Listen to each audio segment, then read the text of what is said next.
এই নাও ফুলটা তোমাদের জন্য। হ্যালো এভরিওয়ান, আমি সুজাতা। এখন বাজে ওই বেলা 2টো মতন। আজকে জামা কাপড়গুলো ধুতে বেশ লেট হয়ে গেল। গেছিলাম মেয়েকে আনতে, মেয়েকে স্কুল থেকে নিয়ে এসে তারপর জামা কাপড়গুলো ধুয়ে এখন ছাদে মেলে দিয়েছি। তাই ওগুলোতে ক্লিপ লাগিয়ে দিচ্ছিলাম। আর বেশ হালকা হালকা একটু রোদ্দুর ছিল, বেশ ভালোই লাগছিল রোদে দাঁড়াতে। এখন তো শীতের সময় রোদে গিয়ে দাঁড়ালে বেশ ভালো লাগে জানো তো। যাই হোক, আসো তোমাদেরকে কিছু জিনিস দেখাই।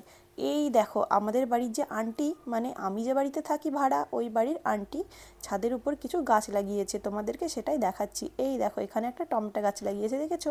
আর শীতের ওই কিছু শাক সবজি লাগিয়েছে, পালং শাক, তারপর এখানে ছিল সর্ষের শাক লাগিয়েছে। কিন্তু জানো তো, আমি লাগিয়েছি সেখানে আবার হচ্ছে না ঠিকঠাক করে। আর এখানে লাগিয়েছে মেথি শাক, দেখেছো কত সুন্দর মেথি শাক হয়েছে।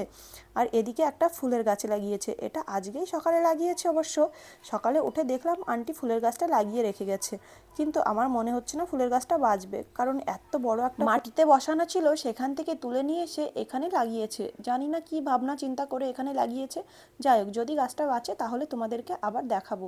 আর দেখো গাছটার মধ্যে কত ফুল ফুটেছে, তাই আমি একটা ফুল তুলে নিলাম। আর এদিকে গাছটা যেহেতু হেলে যাচ্ছিল, তাই কিন্তু ঠিক করে দিলাম। আর তোমাদের যদি আমার এই ছোট্ট ভিডিও ক্লিপটা একটু ভালো লাগে, তাহলে একটা লাইক অ্যান্ড সাবস্ক্রাইব দিয়ে আমার পাশে থাকার অনুরোধ রইল।